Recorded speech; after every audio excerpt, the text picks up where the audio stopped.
Assalamualaikum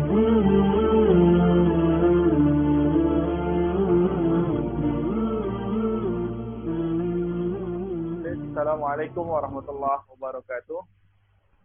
Alhamdulillah wassalatu wassalamu ala asrofil anbiya wal mursalin wa ala alihi wa sahbihi ajma'in, amma ba'du. Rabbi shrah li sadri wa yassir li amri wa hlul 'uqdatam min lisani yafqahu qawli. Bapak Ibu sekalian yang dirahmati Allah Subhanahu wa taala, sobat Diklamber, pada hari Ahad ini mudah-mudahan semuanya dalam kondisi yang berbahagia, dalam kondisi yang sehat walafiat di saat COVID-19 ini. Ya, kita berusaha semaksimal mungkin, ya, walaupun dengan tetap berdoa dan tetap berikhtiar untuk tetap sehat, tetap semangat, tetap bergerak, tetap aktif. Udah. Tetap aktif dengan segala macam aktivitas kita yang positif tentu, agar COVID-19 jadi negatif. Kalau kita negatif, kita akan positif. Karena itu kita harus tetap positif.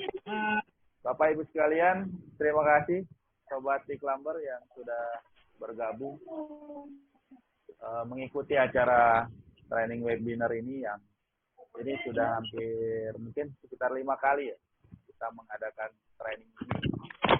Hari ini di Jakarta, komunitas Diklamber Jakarta mengadakan panen raya bersama, Jakarta Timur khususnya. Karena Jakarta ini ada Jakarta Pusat, Jakarta Barat, Jakarta Selatan, Jakarta Timur, dan Jakarta Utara. Yang baru terrealisasi adalah Jakarta Timur. Jadi masih luas. Dan subhanallah, bersyukur saya bisa bersilaturahim dengan Bapak Ibu sekalian. Ada yang dari Sumatera, ada yang dari Sulawesi Selatan. Tadi Pak Ilyas sudah bisa bersilaturahim. Saya kebetulan cukup lama juga di Sulawesi Selatan, tahun 2010 sampai 2015. Tentu dengan aktivitas yang berbeda. Dan hari ini saya ingin berbagi kepada teman-teman semuanya, kepada Sobat Diklamber, sebuah pengalaman, hobi ringan saya, selain kerjaan utama tadi sebagai orang sosialis. Ya, Pak Ilyas, orang sosialis. Itu salah satu profil saya, aktif di lembaga sosial, dulu di lembaga PKPU, kemudian di lembaga zakat, dan terakhir diwakafkan, gitu. Diwakafkan untuk umat. Dan hari ini juga walaupun berbeda konten, berbeda materi, tapi insya Allah ini juga dalam rangka untuk memberikan manfaat kepada umat, yaitu budaya ikan lele dalam ember. Di saat pandemi tentu kita semua aktivitasnya ada di rumah. Siapa yang tidak memiliki hobi ya siap-siap akan mengalami kejenuhan. Bahkan di rumah bukan hanya kita, tapi keluarga kita, anak-anak kita juga ada di rumah. Itu juga menambah beban kita di dalam mengelola rumah tangga, keluarga kita. Yang tadinya tidak punya bakat untuk menjadi guru, dengan pandemi ini kita dituntut untuk menjadi guru buat anak-anak kita tentu. Yang tadinya kita tidak, aktivitas kita hanya di kantor, sekarang sudah mulai membenahi rumah kita, memberesi rumah kita, bahkan sudah mulai merapihkan. Dan mungkin ini salah satu alternatif ya buat kita semuanya. Dan ini sangat terbukti gitu ya. Di Jakarta Timur luar biasa, 1 bulan setelah Ramadan. Jadi mereka bersemangat, hari Lebaran ketiga kita melakukan training Diklamber. Dan selama 1 bulan grup Diklamber itu cukup dinamis, komunikasi, diskusi, dan segala macam. Nah, teman-teman semuanya, insya Allah ini juga bermanfaat buat kita semua, bil khusus kepada saya. Yang akan saya sampaikan kepada teman-teman semuanya ini adalah pengalaman. Ya. Pengalaman yang sebelumnya saya juga pernah belajar bagaimana ternak lele menggunakan pola bioflok. Selama 2 kali saya mengikuti training bioflok, sepertinya cukup berat bebannya kalau diterapkan dengan modal yang besar, skala besar, dan tentu juga potensinya resikonya cukup besar. Karena itu akhirnya saya berpikir coba dulu lah kita menggunakan media ember yang lebih kecil dan ini bisa dilakukan sambil kita belajar. Jadi ini kalau dibilang apa yang nanti saya sampaikan adalah pengalaman, juga kombinasi pengetahuan, dan Diklamber ini adalah pengetahuan dasar.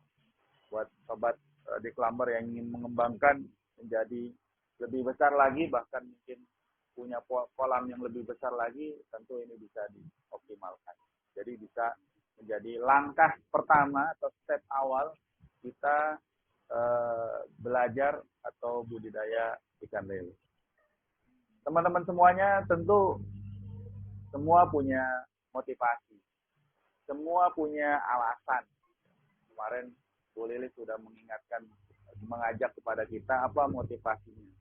Ada yang mau belajar, ada yang doyan lele, suka lele, dan segala macam. Ala kulihal itu semua memang harus kita tanamkan kepada diri kita agar itu menjadi semangat dan motivasi buat kita supaya tetap belajar. Kenapa Diklamber ini? Kenapa budidaya ikan lele dalam ember? Ini ada beberapa alasan. Yang pertama, tentu mudah pemeliharaan dan perawatan. Kita pengen hobi ini bukan menambah beban kita, tetapi menambah hobi menjadi happy. Itu cari yang pemeliharaan dan perawatannya mudah. Cepat tumbuh dan cepat panen. 2-3 bulan sudah bisa panen, tergantung bobot bibit yang kita siapkan. Yang ketiga, dapat dilakukan di lahan sempit. Nah, ini menariknya.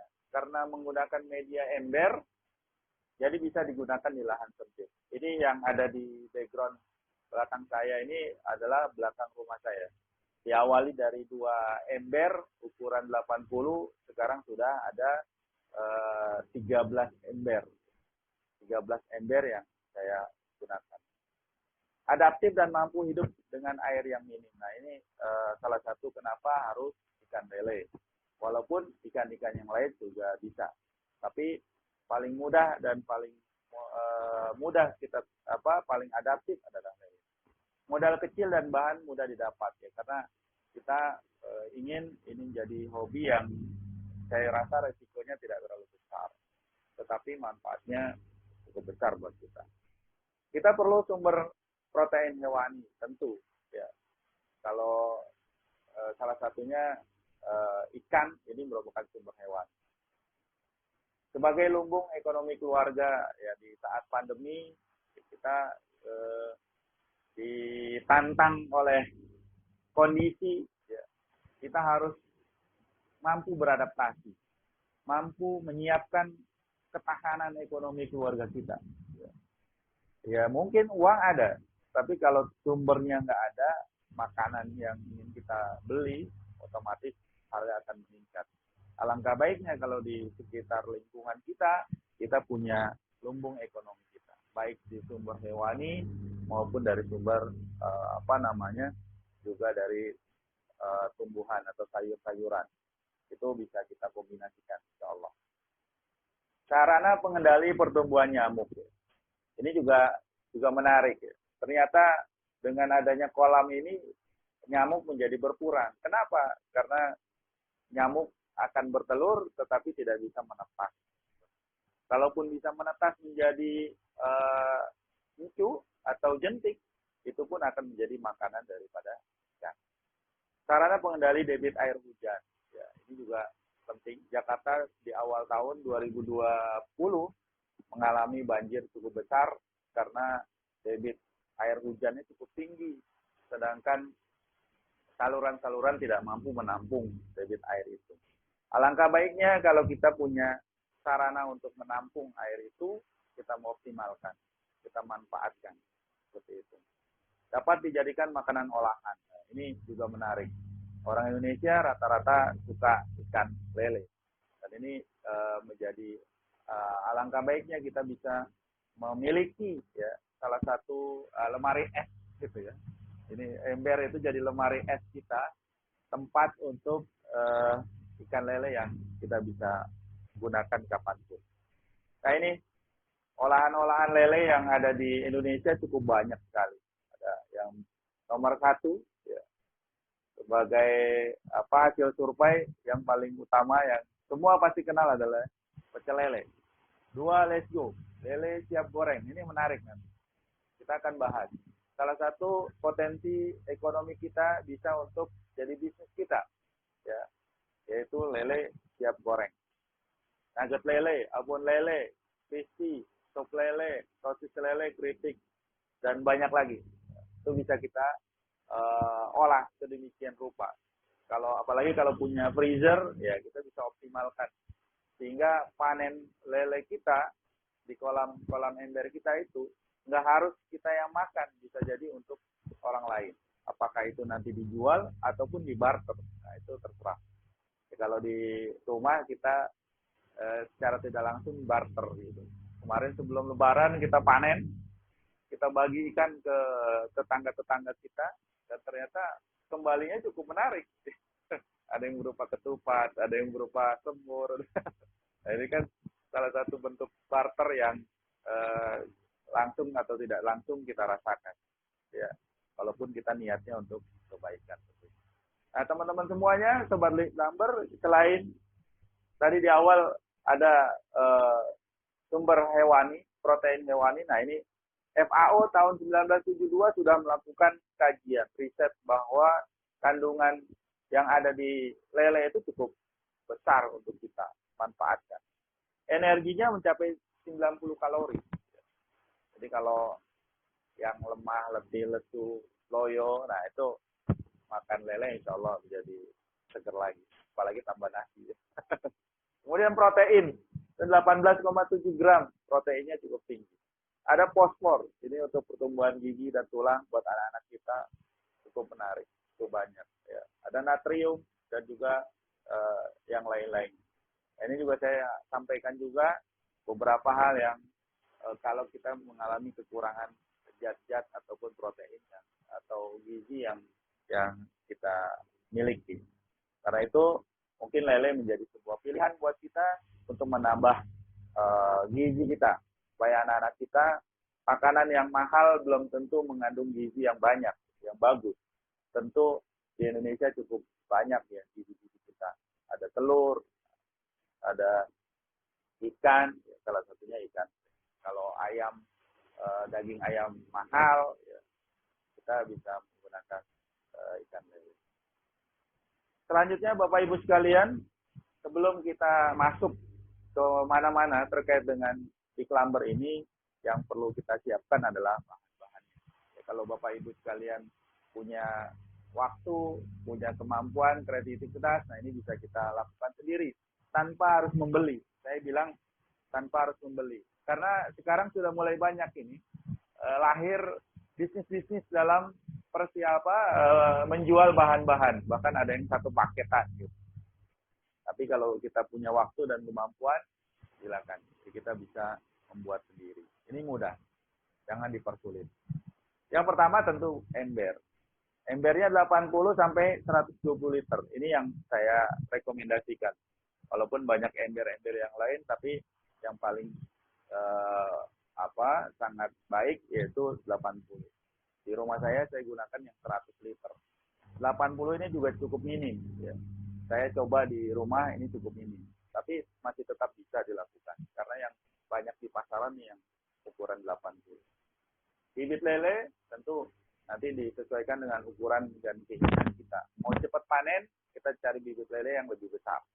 Mau santai ya, kita cari bibit lele yang murah, kecil-kecil, dan itu bisa jadi harganya juga cukup murah.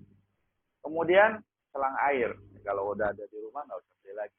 Tapi paling tidak kita butuh saluran air. Apalagi kalau lokasi yang kita tempatkan kolam ini cukup jauh, maka selang air sangat sangat membantu kita. Serokan ikan ini juga harus disiapkan, ya, karena ini menjadi bahan yang harus kita siapkan, peralatan yang harus ada. Jangan sampai nanti pas mau panen lele, serokannya nggak ada, ya. Repot. Ini pakan. Pakannya ada pelet ikan, garam, dapur, nggak usah khusus, ada garam dapur di rumah, batu bata atau apapun, nanti bisa kita lihat manfaatnya apa, dan terakhir adalah air. Apakah perlu aerator, ada air pump segala macam, mesin segala macam? Nggak perlu. Inilah kemudahan daripada Climber. Terus ini yang saya sampaikan tadi, bahwa di Climber ini, kolam lele ini bisa kita kombinasikan dengan hidroponik ataupun tanaman sayur-sayuran yang bisa kita manfaatkan. Itu bisa kita kombinasikan. Silakan kalau ingin mencobanya. Siapkan saja cup, ya, bekas aqua juga bisa, yang bekas-bekas arang kayu, bibit kangkung, kawat, dendrat, untuk pengaitnya supaya tidak jatuh, dan ada solder ataupun apalah yang bisa untuk membuat melubangi cup itu sendiri. Nah, itu Bapak Ibu sekalian, sobat di Climber, bahan-bahan yang harus disiapkan. Saya kira bahan ini sangat mudah didapat, jadi tidak perlu mempersulit diri kita. Selanjutnya, yang tidak kalah penting, ketika kita ingin memulai pemeliharaan atau budidaya ikan lele dalam ember, selain daripada bahan, kita harus juga memahami tentang manajemen air. Nah, ini air merupakan fondasi dasar keberhasilan di Climber. Karena air ini adalah media utama daripada ikan lele. Jadi kita harus pahami betul air yang kita miliki ini air apa dan seperti apa penanganannya. Tiap kita berbeda-beda. Saya pernah mengalami sebuah kondisi di mana saya kekurangan mineral di suatu daerah. Ya. Ternyata problemnya di situ. Jadi air minum yang saya gunakan di daerah itu mineralnya sangat kurang. Apa yang terjadi? Badan saya jadi lemas, letih, lesu. Bahkan ketika dicek, semua jantung baik semua, paru-paru bagus semua. Tapi kenapa kondisi jadi lemah? Solusinya cuma satu.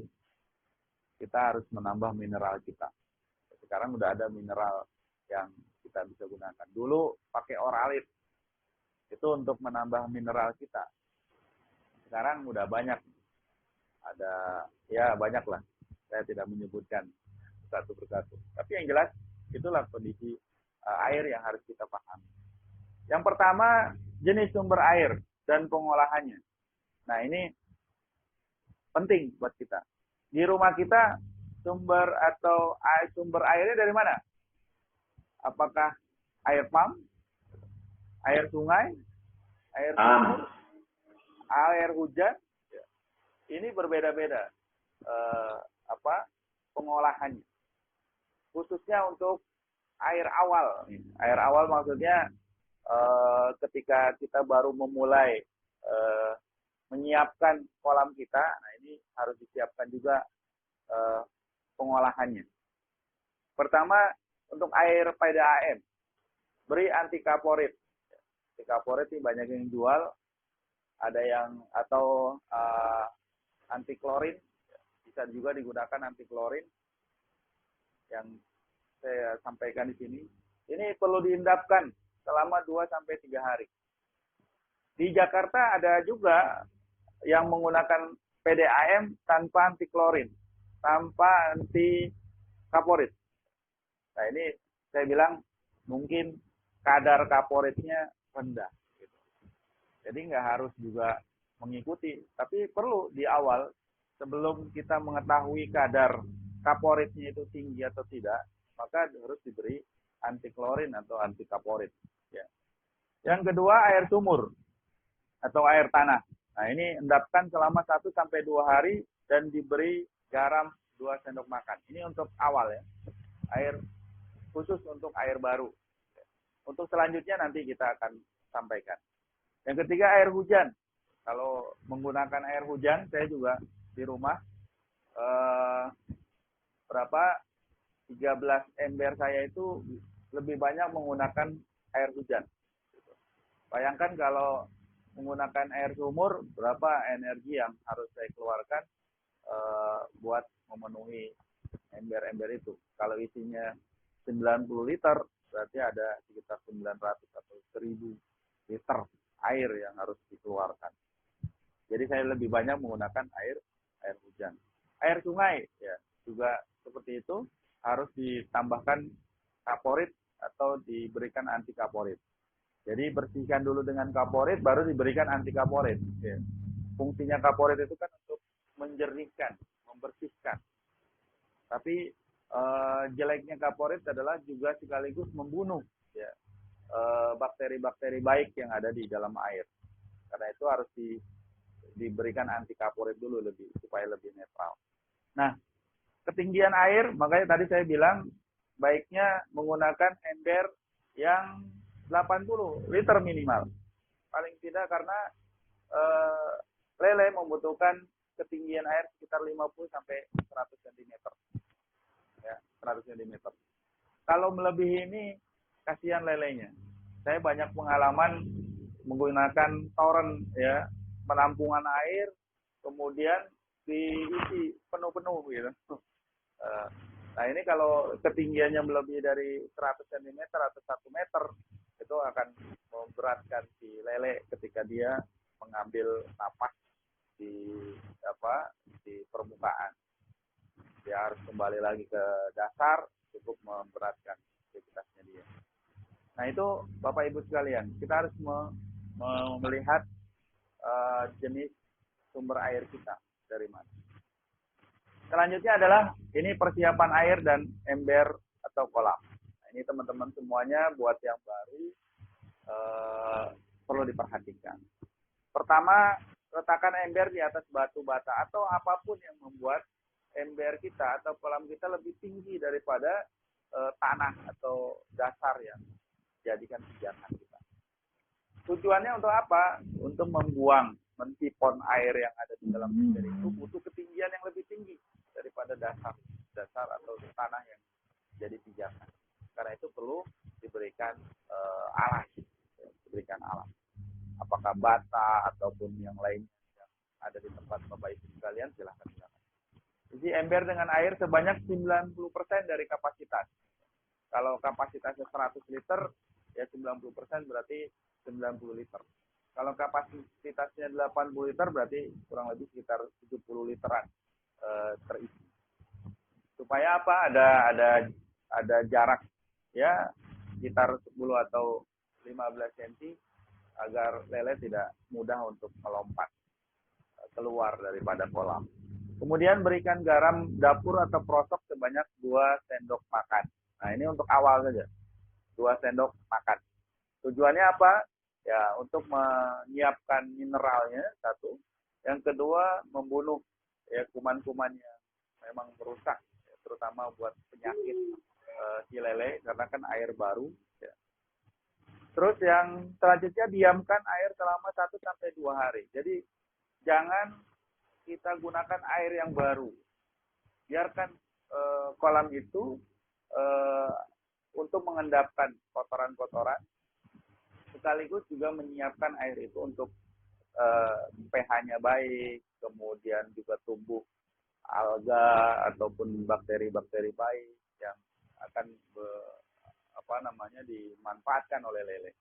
Atau sampai ada jentik nyamuk. Nah, ini jentik nyamuk juga kenapa? Sebagai gambaran bahwa air itu sudah cukup bagus. Yang pertama. Yang kedua, jentik nyamuk juga bermanfaat sebagai kudapan atau lalapan. Buat bibit yang baru kita cemplungin, itu akan menambah semangat mereka untuk hidup di dalam kolam lele yang kita siapkan. Selanjutnya, manajemen air yang juga harus kita perhatikan adalah pergantian air. Ya. Ya. Pergantian air itu dilakukan hanya jika kondisi air kurang baik. Atau nanti ada jadwalnya, saya siapkan, saya sampaikan di poin ketiga. Pergantian air sebanyak 30-90%. Jangan kita lakukan pergantian air sampai habis bis. Bahkan kita ganti air yang baru lagi. Sisakan minimal sekali adalah 10%. Minimal sekali 10%. Tujuannya apa? Untuk lele bisa beradaptasi dengan lingkungannya dengan baik, dengan cepat. Nah ini pembersihan air. Jadi ada 3, persiapan, pergantian, dan pembersihan air. Pembersihan air kolam setiap 7-15 hari sekali. Saya kadang-kadang kalau lagi malas ya 15 hari sekali, biarkan saja. Yang penting lele itu masih nyaman. Walaupun mungkin airnya sudah berwarna coklat gitu ya. Tapi kalau tidak menimbulkan bau yang mengganggu lingkungan, biarkan saja. Apalagi kalau lelenya masih nyaman. Itu menandakan air kita masih. Kedua, sesuai kebutuhan. Jika air sudah terlihat keruh dan berbau. Ya kadang-kadang nggak sampai 5 hari sudah berbau. Apalagi kalau ditemukan di dalamnya ada lele yang sudah mati. Ya, ini pasti akan menimbulkan bau. Ketiga, bisa jadi mungkin juga karena situasi kondisi. Misal hujan. Hujan itu juga ada positif negatif. Apalagi kalau air hujan itu ternyata asamnya, zat asamnya tinggi. Nah, itu harus kita buang mau tidak mau. Buang kotoran yang mengendap dengan menguras 30% air kolam. Ini kalau kondisi yang normal. Ketika 7 hari kita ingin ada di rumah dan kita ingin membersihkan kolam kita, ya minimal 30% kita buang dengan mensipon. Ya. Tadi fungsinya selang itu untuk mencari kotoran-kotoran yang ada di dalam kolam kita untuk kita buang dan ganti tambahkan dengan air yang baru tentunya. Bagaimana caranya nanti saya akan sampaikan di trik dan tips. Nah ini teknisnya. Ada beberapa model kolam yang ada selama ini. Saya sampaikan di sini akhirnya karena ini juga menarik sekali. Setiap tipe kolam akan berbeda penanganannya. Kalau teman-teman tidak ada lubang pembuangannya, maka harus menggunakan sipon, ya, menggunakan selang air, atau kalau bisa juga menggunakan mesin pompa celup atau air pump, mesin untuk menyedot air. Nah, ini kalau tidak ada pembuangannya, ya. Kalau yang sudah ada stop kerannya, ada kerannya, itu tinggal kita lakukan saja pembuangan tanpa kesulitan. Tapi biasanya tetap kadang-kala kotoran nggak semuanya terbuang. Biasanya kita gunakan juga sipon. Kalau menggunakan overflow ya tinggal kita buka saja overflow-nya, itu juga bagus. Buat teman-teman yang lokasi penempatannya yang terbuka, saya sarankan untuk buat overflow. Bagaimanapun caranya. Ada yang dilubangi kecil-kecil di sekitar atas ya. Tapi itu akan merusak kolam kita kalau kita ingin gunakan lagi. Atau kita buat di bawahnya sekaligus pembuangan dan kita berikan sedikit tambahan overflow atau lubang pembuangan. Nah itu teman-teman semuanya terkait dengan manajemen air. Nanti kita mungkin banyak diskusi di sini supaya karena ini merupakan fondasi utama di dalam kesuksesan dalam di plumber ini yang kadang-kala seringkali menjadi problem di setiap wilayah. Selanjutnya adalah manajemen pakan. Nah ini ada ukuran-ukuran pakan yang bisa kita gunakan disesuaikan dengan bibit yang kita gunakan atau lele yang kita tanam. Semakin kecil, maka pakannya harus semakin halus. Ya, lebih gampangnya sesuaikan dengan mulut lelenya. Ketika makanannya terlalu besar, dia akan sulit untuk memakan makanan itu dengan cepat. Sehingga makanan itu lebih banyak terbuang, dan itu sangat disayangkan oleh kita. Sesuaikan saja. Misalkan ketika kita punya bibit yang ukurannya masih 5-6 cm, ya kasihnya PF 500. Atau yang lebih sedikit lagi PF 1000 atau PF 800. Kalau yang sudah 15 cm, ya kita kasih 781. Banyak di lapang ayam yang ada di pasaran itu 781. Jadi kalau khusus untuk lele-lele yang sudah agak besar, nggak masalah juga 781. Nah, porsi pakan. Porsi pakannya itu memang kita harus mengikuti semangat ataupun nafsu makan daripada lele itu sendiri. Kita tidak bisa menakar, oh kalau lele itu sekian agak sulit. Itu bahkan di para peternak lele sendiri itu sudah ditinggalkan pola takaran. Kenapa? Karena kondisi lele, nafsu makan setiap lele setiap hari itu berbeda. Jangan sampai ketika kita takar misalkan 100-200 butir, ternyata nafsunya cuma 100 atau 50 butir, maka selebihnya dia itu kan menjadi sampah. Karena itu perhatikan saja bagaimana semangat lele itu untuk makan. Ketika masih berebut, nah itu berarti semangat makannya cukup tinggi. Kita berikan lagi.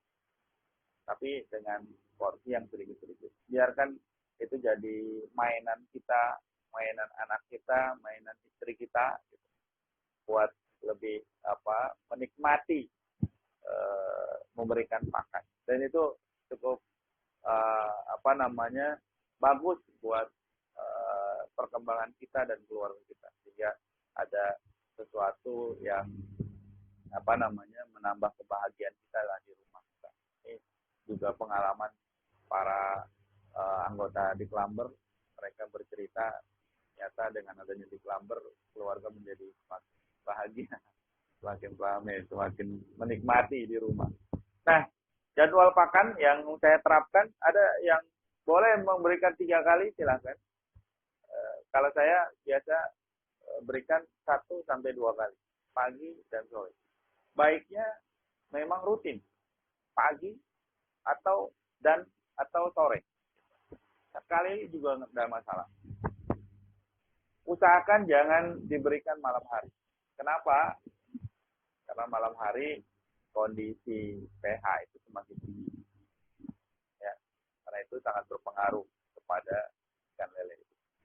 Ditambah oksigen semakin sedikit, CO2 yang semakin banyak, karbon semakin banyak. Jadi ketika diberikan makan malam hari itu menambah beban buat lele untuk melakukan metabolisme. Nah, ini tips tebar bibit. Ya, ini juga banyak problem di kita, terutama yang masih baru budidaya lele. Karena itu saya sampaikan, mudah-mudahan bisa menambah. Pertama, ketika kita beli bibit, pastikan bibit kita itu memiliki ukuran yang sama. Masih kedengeran ya, Bu Lilis? Masih ya. Alhamdulillah. Masih. Jangan sampai ngomong sendiri nih. Alhamdulillah masih kedengaran. Yang pertama, pastikan bibit memiliki ukuran yang sama atau setara. Minimal perbedaannya 2 cm.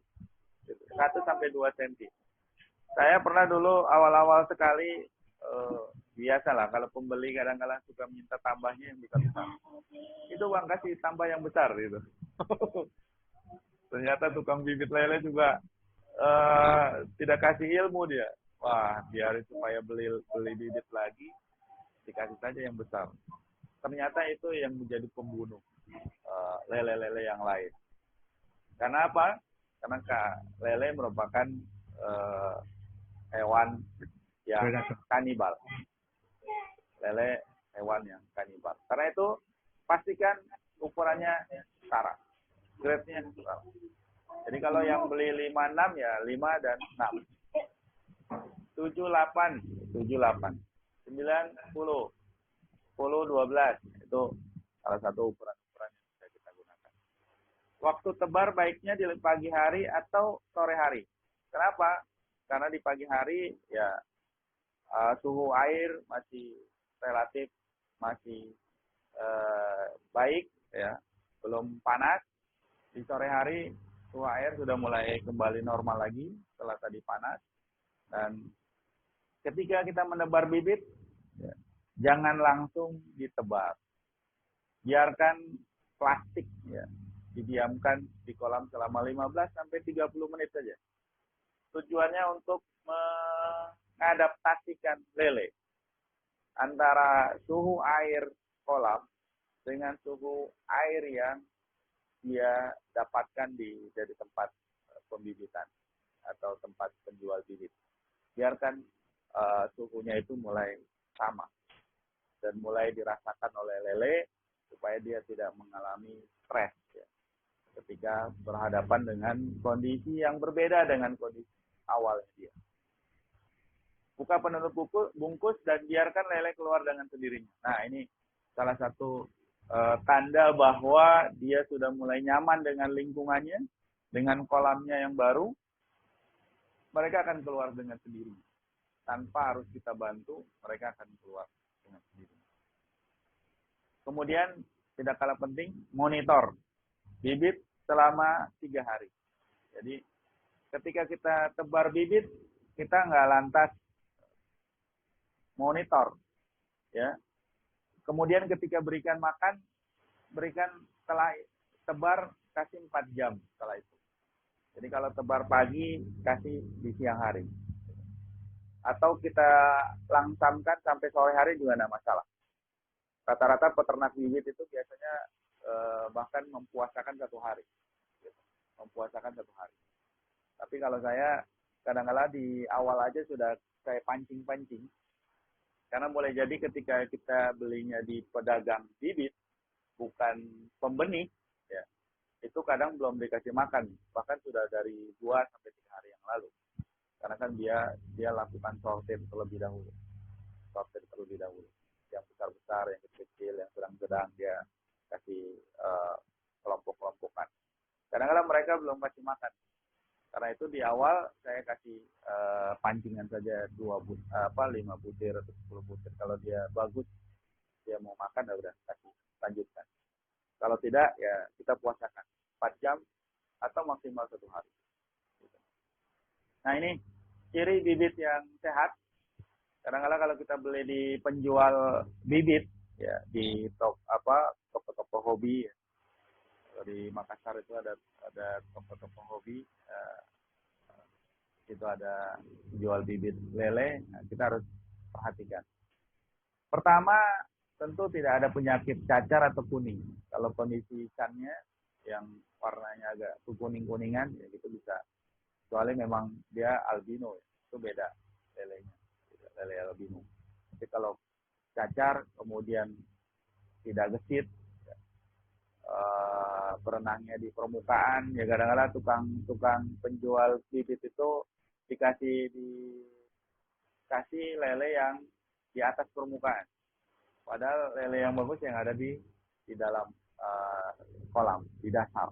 Jadi, ini kadang-kadang kita harus sedikit remat. Tidak ada luka pada sirip, badan, atau ekor. Kadang-kadang setelah 2 hari, 3 hari mereka tidak makan, itu ada pertempuran, pertikaian di kolam itu karena mereka butuh makan juga.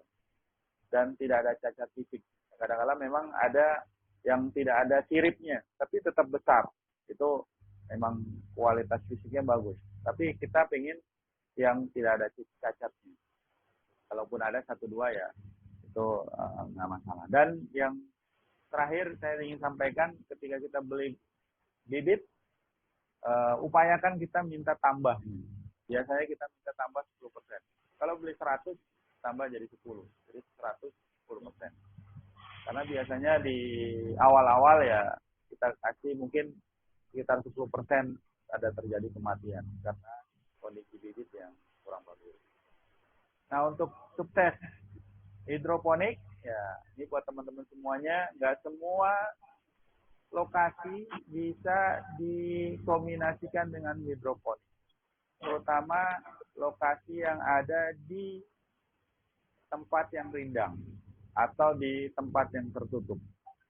Karena itu saya selalu mengingatkan ada sinar matahari yang cukup nggak? Minimal 5 sampai maksimal 8 jam.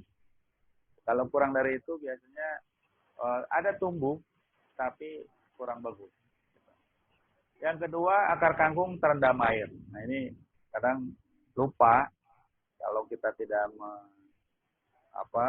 mengingatkan.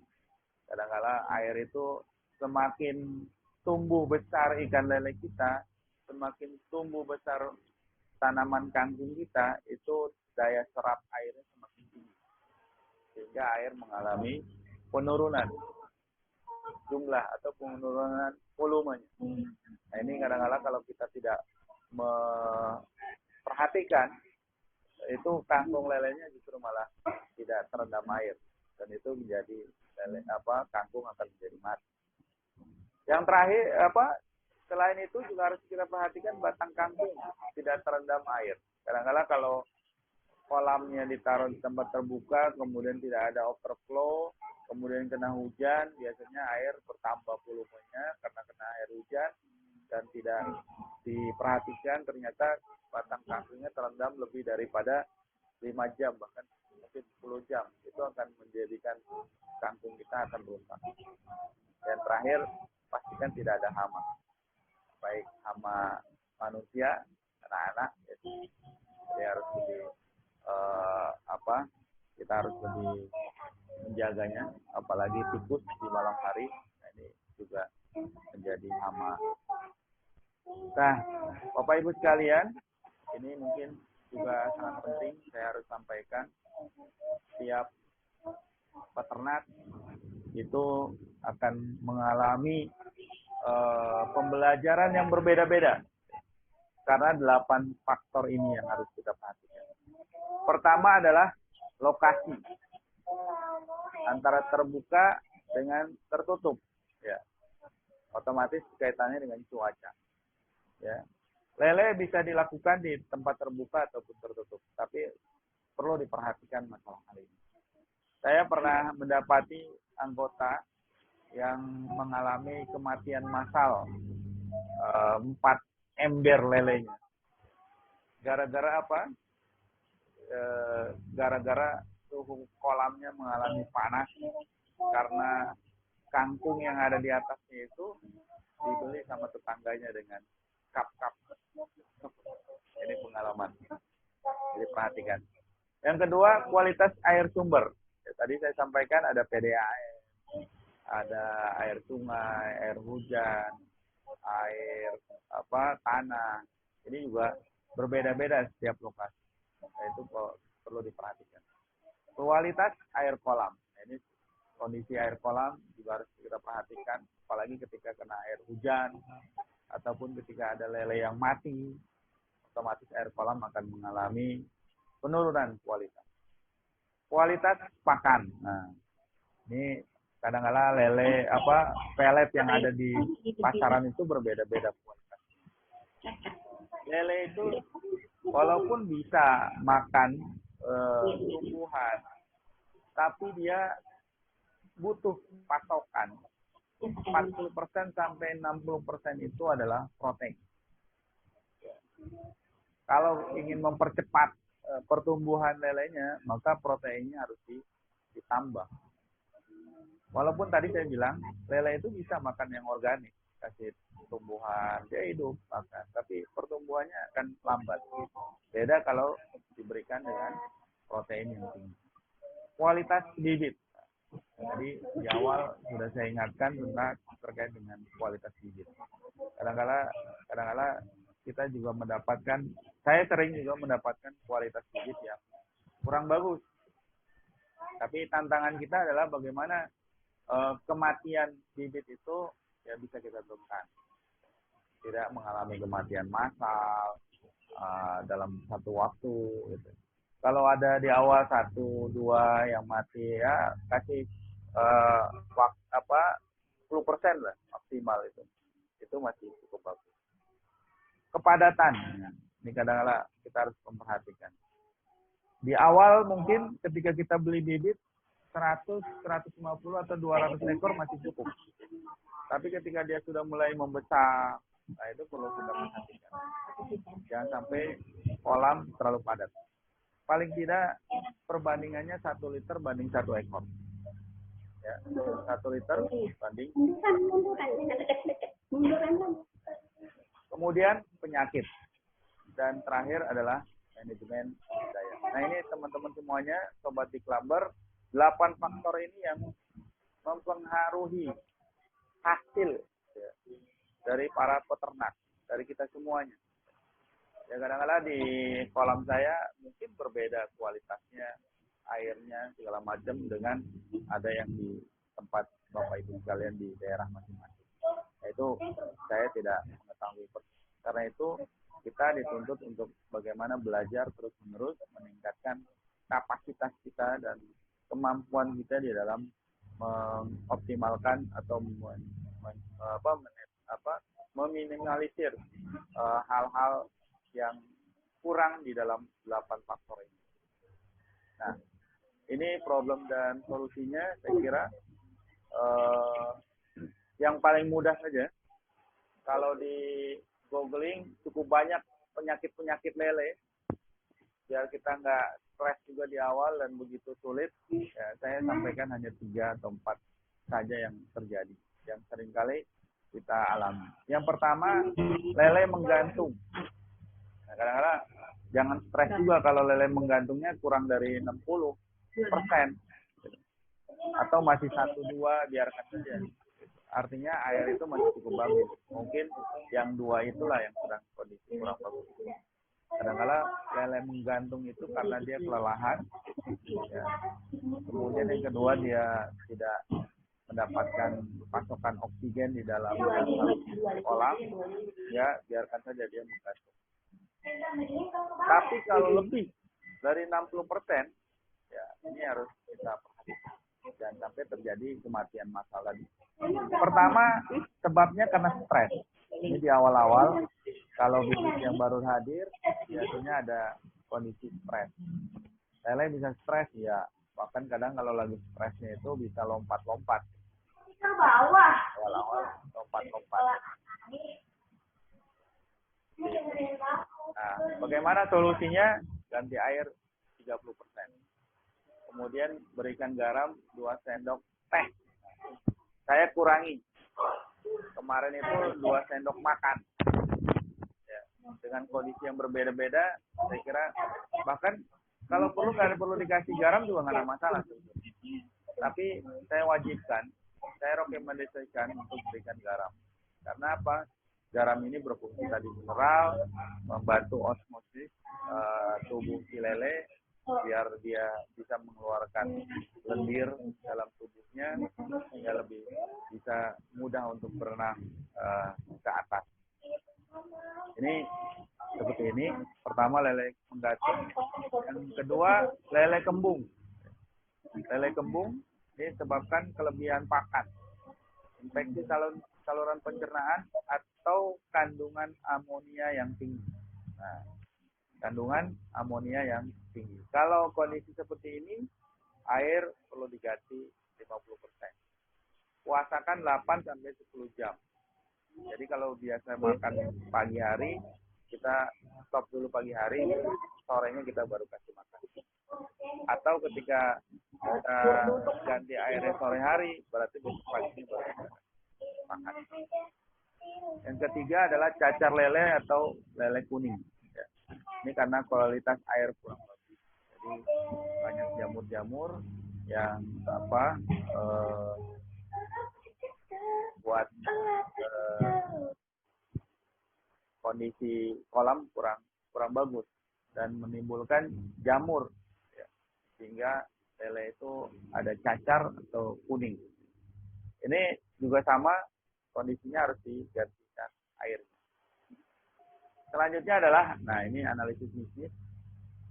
Di awal saya sudah mengingatkan kepada Bapak Ibu sekalian bahwa stick lumber ini adalah ilmu dasar dari budidaya ikan lele. Ya, kalau kita googling, saya juga belajar bioflok, ini mungkin cara yang cukup sederhana saya bisa lakukan. Dan ini terbukti sudah saya aplikasikan di rumah saya. Kalau di skala bisnis yang lebih besar, tentu ada potensi profit dan ada potensi resiko. Nah, ini harus diperhatikan. Saya kira kalau teman-teman yang sudah ahli, silakan untuk mengembangkan ini menjadi sebuah bisnis yang lebih besar. Saya sampaikan kepada teman-teman semua bahwa ini informasi pasar. Di Jabodetabek itu ada 25.000 pedagang pecel lele Lamongan di tahun 2017. 2018 saya dapatkan datanya 25.000. Nah, ini merupakan potensi market yang besar. Nah, kebutuhannya itu kurang lebih 100 ton per hari atau sekitar 5 sampai 10 kilo ya per lapak atau per warung. Sedangkan suplainya hanya 60%. Ya, jadi masih ada kekurangan suplai sekitar 40%. Ini peluang buat kita maksimalkan. Nah, ini harga jual yang ada di lapangan, bahwa harga jual ke tengkulak, kadang-kadang peternak lele ini mati karena tengkulak. Karena itu kita harus juga berani menciptakan inovasi-inovasi baru di dalam membuat produk-produk lele. Salah satunya tadi lesko atau filet atau dibikinkan abon dan segala macam. Jadi di tengkulak itu 18.000 sampai 20.000 per kilo. Pedagang sayur itu harganya sekitar 25.000 per kilo. Pecel lele Jakarta ini 10.000 di luar daripada nasi dan mungkin sambal, ini harga dasarnya saja. Dan lele siap goreng, saya mendapatkan informasi di masyarakat itu sekitar 40.000 per kilogram. Lele siap goreng. Ini informasi pasar. Jadi kalau teman-teman ingin mengembangkan hobi ini bisa menjadi bisnis atau hoki, ini bisa jadi informasi yang menarik buat kita kembangkan. Nah, bagaimana analisis bisnisnya Bapak Ibu sekalian? Saya sampaikan satu kolam lele ini berisi 80 ekor lele. Ini sudah bagus. Bahkan sudah mungkin tingkatnya sudah tingkat ahli. 50 sampai 70 atau 60 sudah cukup bagus. Ya, kalau kita buat analisisnya seperti ini, satu kolam lele berisi 80 ekor lele menghasilkan 10 kg, ukuran 1 kilo itu 8 ekor. Ini standarnya, standar pecel lele. Kalau di atas itu kadang-kadang tengkulak itu kurang penerima. Kemudian harga bibit kita ambil yang pertengahan sekitar 500. Ini harga 7 sampai 8, bahkan bisa juga sampai 10 cm ya untuk ukurannya.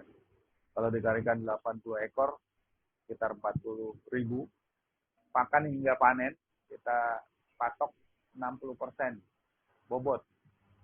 Jadi kalau tadi bobotnya 10 kg, berarti kita bobotnya 60%, berarti 6 kilo kali 10.000. Kemudian harga jual ke tengkulak ini sekitar 10 kilo kali 20.000, harga maksimal sekitar 200.000, maka profit per kolamnya itu bisa sampai 100.000 per kolam. Jadi kalau kita ingin memperbanyak profitnya otomatis menambah kolam. Tapi kalau ingin mempercepat dan memperbanyak, apalagi lokasi yang Bapak Ibu sekalian luas, mungkin saya sarankan untuk menggunakan kolam bulat yang lebih besar, yang kapasitasnya bisa melebihi daripada dan perawatannya lebih mudah, artinya tidak perlu kesulitan. Kalau yang saya lakukan memang 13 kolam itu saya putar tiap bulan, ada yang panen satu kolam. Ini memang untuk kebutuhan pribadi. Kalaupun ada kelebihan biasanya belum sampai saya jual. Nah, ini profitnya. Atau 150.000 per kolam kalau kita jual ke tukang pedagang sayur. Ya. Kita bisa menyuplai pedagang-pedagang sayur yang ada di sekitaran rumah kita. Ya. Andaikan mereka butuh suplai dari kita. Ya, kalau kita bisa mensuplai dengan bagus, setiap hari berapa kilo, itu cukup menarik. Atau 300.000 ketika kita jual lesko, lele siap goreng, yang sudah kita bumbui, modal yang murah meriah, kita packaging yang bagus, kemudian ada freezer, kita bisa tempatkan. Ini bisa jadi pilihan. Orang-orang sekarang lebih praktis, ingin cari yang lebih mudah dan langsung bisa dioptimalkan. Atau hemat belanja. Nah, ini juga analisis bisnisnya. Kalau ini untuk menghemat kebutuhan belanja kita, ya dengan kita punya kolam lele satu kolam saja, kita sudah bisa menghemat belanja 150.000 per bulan. Atau hemat jajan lele, ini pecel lele 7-8.000 per ekor. Jadi kita bisa menekan biaya pengeluaran rumah tangga kita. Bapak Ibu sekalian, itu mungkin apa yang bisa saya sampaikan di dalam training di Klumber yang singkat ini. Saya kira mudah-mudahan bisa bermanfaat dan tentu ini semua mudah-mudahan bisa menjadi pilihan, bisa menjadi sarana dalam aktivitas di keluarga kita. Kalau sudah tidak ada lagi agenda-agenda, tidak ada lagi aktivitas yang dilakukan oleh kita dengan istri dan anak-anak kita, mungkin hobi di Klumber bisa menjadi pilihan. Karena ini pengalaman dari para anggota cukup luar biasa, dinamika dalam keluarganya. Bahkan kadang saking semangatnya, setiap anggota keluarga memberikan makan. Ya, akhirnya kelebihan makan. Kelebihan makan. Terima kasih atas kesempatannya.